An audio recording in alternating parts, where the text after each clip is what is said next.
حضرت امام اعظم ابو حنیفہ رحمہ اللہ کے شاگرد ہیں، تو حضرت امام بخاری نے ان سے پڑھا ہے۔ اس سے ہمیں ایک بات سمجھ آئی کہ امام بخاری فرماتے ہیں جب میں نے پڑھ کے صحیح بخاری لکھنا چاہی تو جو ابواب تھے، ابواب کہتے ہیں باب مین چپٹر ہیڈنگ کو، جو چپٹر ہیڈنگ ہوتی ہے، مثلا امام بخاری رحمہ اللہ نے احادیث جمع کرنی ہے وحی پر، تو اوپر باب آ گیا، باب کیف کان بدء الوحی الی رسول اللہ صلی اللہ علیہ وسلم۔ امام بخاری نے مسئلہ جمع کرنا ہے نکاح کا، اوپر کتاب النکاح لکھا ہوا آ گیا، پھر اس کے نیچے ابواب آ گئے۔ یہ جو ابواب لکھے امام بخاری نے، وہ فرماتے ہیں میں نے ریاض الجنہ میں بیٹھ کے لکھے۔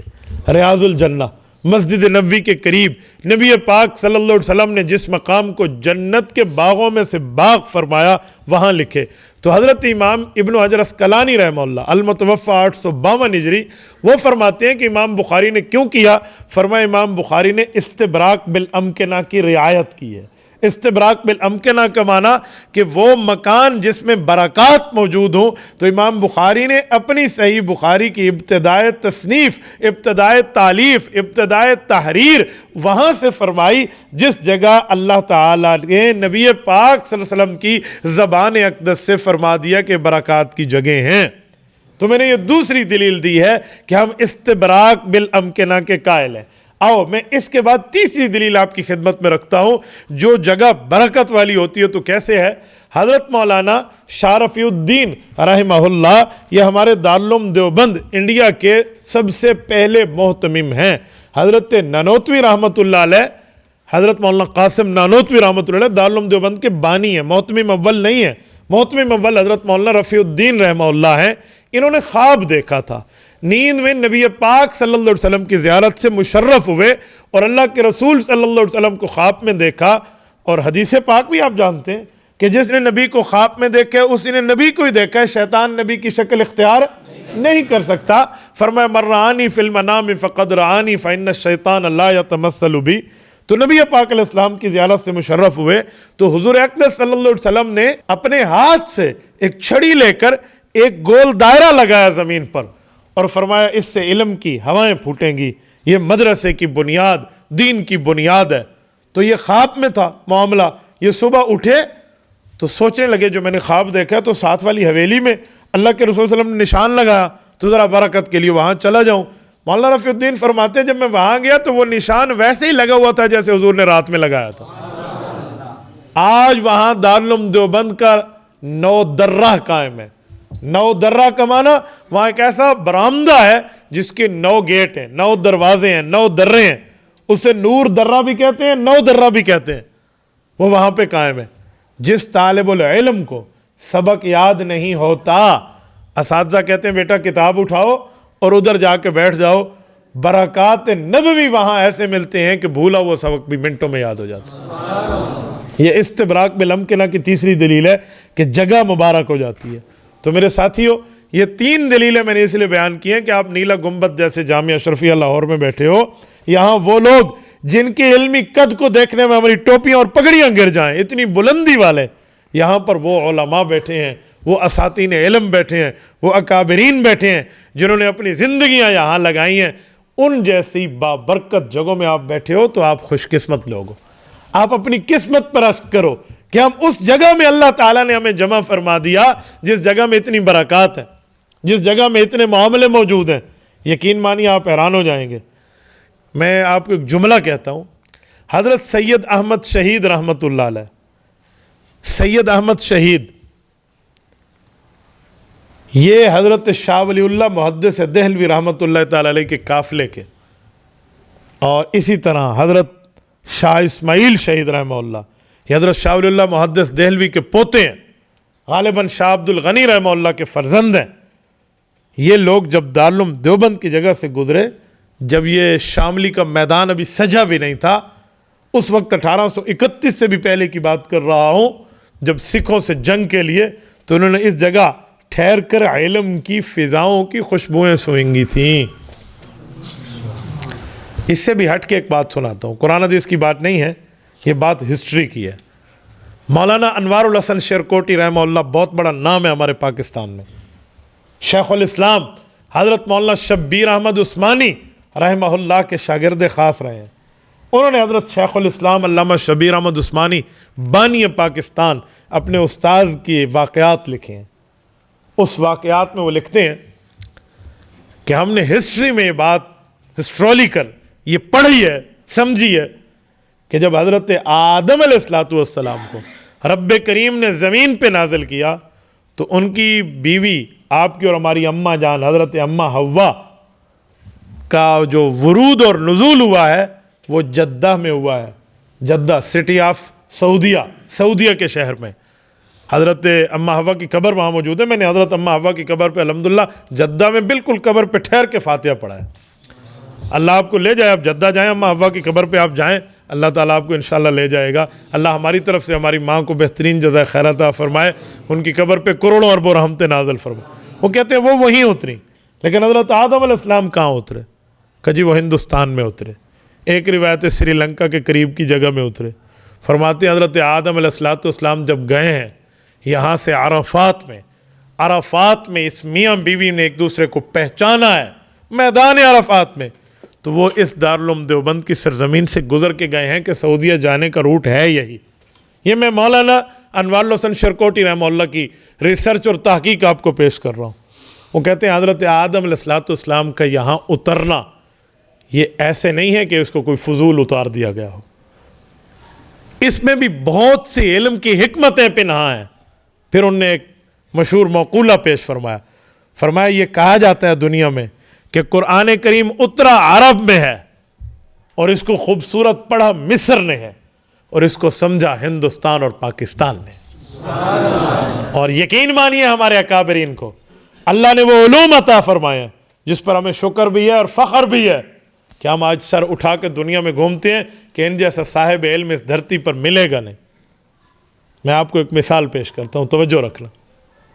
مفکر اسلام, فاتح قادیانیت, قومی اسمبلی میں مرزائیت کی منجی ٹھوکنے والے مولانا مفتی محمود رحمت اللہ تعالی علیہ جب تشریف لے گئے وہاں پر, تو وہاں پر جو علمی گفتگو وہاں کے علماء سے ہوئی ہیں یادگار ہے, آج بھی ان کی سوانے میں موجود ہے کہ وہاں صرف ایک مفتی موجود تھے. وہاں پر بادشاہ کے دربار شاہ فیصل کی موجودگی میں انہوں نے مفتی محمود رحمۃ اللہ سے کہا کہ آپ پاکستان میں ماذا تعمل فی پاکستان فی ملککم, تو انہوں نے جواب دیا کہ ادرس فی مدرسۃ قاسم العلوم, میں قاسم العلوم مدرسہ ملتان میں تدریس کرتا ہوں.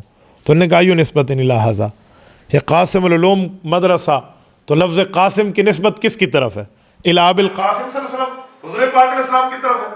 تو انہوں نے فرمایا آپ علیہ السلام تو ہمارے ایمان کا حصہ ہے, لیکن قاسم العلوم میں قاسم کی نسبت الی قاسم العلوم والخیرات محمد قاسم النانوتوی رحمہ اللہ, حضرت قاسم نانوتوی رحمۃ اللہ کی طرف نسبت ہے. تو وہ مفتی کہنے لگے مفتی محمود رحمۃ اللہ کو کہ ھذا شرک, یہ نسبت قاسم العلوم کی طرف امتی کی طرف تم نے نسبت کر دی ایک جگہ کی, تو یہ شرک ہے. تو مفتی محمود کے جواب سنے, انہوں نے فرمایا یا شیخ دخلت فی مسجد الحرام من باب عبد العزیز ھذا شرک ام لا. کہا مفتی صاحب میں مسجد حرام بیت اللہ میں آیا ہوں جس دروازے سے, اس دروازے کا نام ہے باب عبد العزیز, اور عبد العزیز بادشاہ اس بادشاہ شاہ فیصل کا ابا ہے. اس نے اپنے ابا کی نسبت سے مسجد حرام کے دروازے کا نام باب عبد العزیز رکھا ہے. اگر میرا قاسم العلوم کی نسبت کا ہونا شرک ہے تو یہاں باب عبد العزیز ہونا شرک ہے تو بتاؤ, نہیں ہے تو بتاؤ. اب مفتی کیا بتائے, وہ تو باب جائز تھا. اگر یہ کہتا ناجائز ہے تو بادشاہ کہے گا اچھا تو میرے پیو نال دشمنی پا کے بیٹھے ہیں, اور اگر یہ کہتا ہے جائز ہے تو قاسم العلوم جائز کیوں نہیں ہے, تو بس ختم ہو گیا معاملہ. یوں اللہ نے ان لوگوں کو علوم عطا فرمایا. اور شیخ الحدیث حضرت مولانا محمد زکریا کاندھلی رحمہ اللہ کے خلیفہ مجاز مولانا مفتی محمود حسن گنگوہی رحمہ اللہ جوہانسبرگ افریقہ میں ان کی قبر مبارک موجود ہے. اللہ پاک عافیت کے ساتھ ہمیں بھی ان کی قبر پہ فاتحہ کی توفیق عطا فرما. 25 جلدوں میں ان کا فتاوی محمودیہ چھپ چکا ہے. جب سعودیہ گئے تو وہاں کے بن باز رحمہ اللہ بہت بڑے عالم دین تھے. انہوں نے ان سے پوچھا آپ حنفی دیوبندی؟ فرمایا جی ہاں. کہا آپ لوگ تو بڑی تعویلیں کرتے ہو. تعویل کا مطلب ہوتا ہے لفظ اور ہے اور اس کا مطلب سمجھانے میں بات اور ہوتی ہے. بعض اوقات لفظ اور ہوتا ہے مطلب اور ہوتا ہے. جو لفظ بتایا جاتا ہے وہ لفظ نہیں ہوتا, مطلب ہوتا ہے. میں مثال دیتا ہوں. کوئی بندہ آپ کو دھوکہ دے تو لوگ کہتے ہیں فلاں بندے نے اس کے ساتھ ہاتھ کیا ہے، تو پاؤں کیا یہ کہہ دو نا، بازو کیا یہ کہہ دو، ہاتھ کیا کیوں کہتے ہو؟ یہ محاورہ ہے، لفظ ہاتھ ہے مراد دھوکہ ہے، تو لفظ اور ہوتے ہیں مطلب اور ہوتے ہیں، اسے محاورہ کہتے ہیں، اسے تعویل بھی کہہ دیتے ہیں، یہ اس کا مراد سمجھا دے۔ تو انہوں نے کہا تم علماء دیوبند تعویلیں بہت کرتے ہو، تو انہوں نے فرمایا کہ تعویل کرنی پڑتی ہے، تو انہوں نے کہا کیا ضرورت ہے، ظاہر کو مانو۔ تو وہ جو مولانا تھے نا جو بات کر رہے تھے وہ خود آنکھوں سے نابینا تھے، تو مفتی صاحب رحمۃ اللہ علیہ نے وہ قرآن کی آیت پڑھی جو نابینا کے لفظ کے ساتھ اتری ہے، لیکن وہ ظاہر پہ نہیں ہے، وہ بھی تعویل والی ہے، موفل ہے۔ انہوں نے کہا قرآن پاک میں من کان فی ہذہ اعمی فہو فی الآخرۃ اعمی واضل سبیلا، اب ظاہری معنی کریں نا، ظاہری معنی مرادی معنی نہ کریں، تو لفظوں کا ترجمہ بن جائے گا کہ جو اس دنیا میں اندھا وہ قیامت میں بھی اندھا اور بڑا گمراہ ہوگا۔ اب یہ جو اعتراض کر رہے تھے مفتی محمود حسن گنگوئی رحمہ اللہ، خود بھی اندھے تھے وہ، تو انہوں نے فرمایا من کان فی ہذہ اعمی فہو فی الآخرۃ اعمی واضل سبیلا، جو ادھر اندھا وہ قیامت پہ بھی اندھا، آپ یہی مانو گے؟ انہوں نے کہا جی اس کی تعویل ہے، یہ عقل سے اندھا، علم سے اندھا، ایمان سے اندھا، سوچ فہم و فراست سے اندھا۔ تو انہوں نے فرمایا تعویل کر لی نا، تو تعویل کے بغیر بات نہیں ہوتی، اسی لیے علماء دیوبند علم والے ہیں وہ بھی تعویل کرتے ہیں۔ ان لوگوں نے دین کو سمجھا ہے، تو آپ ان کے وارثین کے پاس یہاں بیٹھے ہو، بہت بڑی جگہ میں بیٹھے ہو، ان کی نسبت کے ساتھ بیٹھے ہو، اس نسبت پہ فخر بھی کرو، شکر بھی کرو، اور اللہ تعالیٰ سے بھی مانگو اللہ ان اکابر کے علوم کو، اللہ پاک ان کے علوم کا ہمیں وارث بنائے، اللہ ان کی قبور کو کروڑوں اربوں رحمتوں سے مملو فرمائے، بھر دے، اللہ تعالیٰ ان کے فیض کو ہم سب کو عطا فرمائے۔ تو میں نے خلاصہ سے بات چلائی تھی، الذی بارکنا حولہ، اسی پر 3 دلیلیں میں نے وہ دی ہیں، پھر 2 بطور تائید باتیں آپ کی خدمت میں کی ہیں، 3 اور 2 5 ہیں، تو نمازیں بھی 5 ہیں اور گفتگو کے محور بھی 5 ہیں، یہ 5 باتیں میں نے آپ کو سمجھانے کے لیے کی ہیں۔ آج حضرت مولانا رحیم اشرفی دامت برکاتہ العالیہ کی بھابھی جان حضرت مولانا اپنا عبد الرحمن اشرفی رحمہ اللہ کی اہلیہ کا بھی انتقال ہے، ابھی مغرب کے بعد ان کا جنازہ ہے۔ آپ کی تو میرے خیال میں بھائی سیف اللہ نانی اماں ہے نا، تو اللہ ان کو بھی سلامت رکھے۔ تو آج ہی کے دن میں یہاں حاضر ہوا، تو چلو جنازے میں بھی انشاءاللہ شرکت ہو جائے گی، تو ان کے لیے بھی آپ دعا کر لیں، بلکہ میرا سارا پڑھا سنا میں ان کو اصال ثواب کرتا ہوں، آپ بھی اصال ثواب فرمائیں۔ آخر میں ایک مرتبہ الحمدللہ سورۃ الفاتحہ پڑھ لیں اور 3 دفعہ قل هو اللہ سورۃ اخلاص پڑھ لیں۔ طبرانی معجم الصغیر میں حضرت عمر کی روایت ہے، میرے پاک پیغمبر نے فرمایا جو 3 مرتبہ سورۃ الاخلاص پڑھے گا اللہ اس کو پورے قرآن کا ثواب عطا فرمائے۔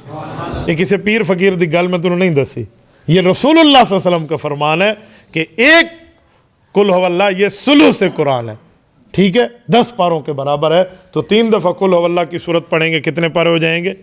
30 پارے۔ تو 1 دفعہ الحمد شریف، 3 دفعہ کل شریف پڑھیں، حضرت کی عالیہ کو اصال ثواب کریں، پھر دعا کریں، اور پھر آپ سے میں اجازت لوں۔ بسم اللہ الرحمن الرحیم۔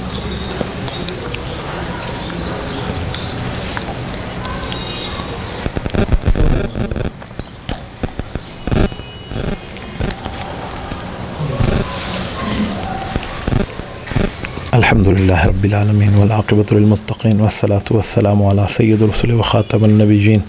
اے اللہ ہمارا یہاں آنا قبول فرما، ہمارے ان بزرگوں قبور کے اوپر قبروں پر کروڑوں اربوں رحمت نازل فرما۔ اے میرے مولا، اے میرے مولا، اے میرے مولا، حضرت کی اہلیہ کا انتقال ہوا ہے، ان کی مغفرت فرما، پسماندگان کو صبر جمیل عطا فرما، ان کے آخرت کے منازل کو آسان فرما۔ اللہم اغفر لحینا و میتنا و شاہدنا و غائبنا و صغیرنا و کبیرنا و ذکرنا و انسانا۔ اللہم من احییتہ منا فاحیہ علی الاسلام ومن توفیتہ منا فتوفہ علی الایمان۔ اے میرے مولا، جو حضرات یہاں تشریف لائے ہیں، جو بیٹھے ہیں طلباء، اے اللہ ان کے علم میں، عمل میں اضافہ فرما، عمر میں، صحت میں اضافہ فرما، جو اساتذہ پڑھا ان کے پڑھانے میں اضافہ فرما، اے اللہ ان کو پڑھنے کی، پڑھانے کی توفیق عطا فرما، اور اس کو قبول اور مقبول فرما۔ اے اللہ ان تمام حضرات کے فضائل سے، ان کے واسطے سے ہماری نسلوں میں بھی علم کو جاری اور ساری فرما۔ صلی اللہ تعالی علی خیر خلقہ محمد وعلی آلہ واصحابہ اجمعین برحمتک یا ارحم الراحمین۔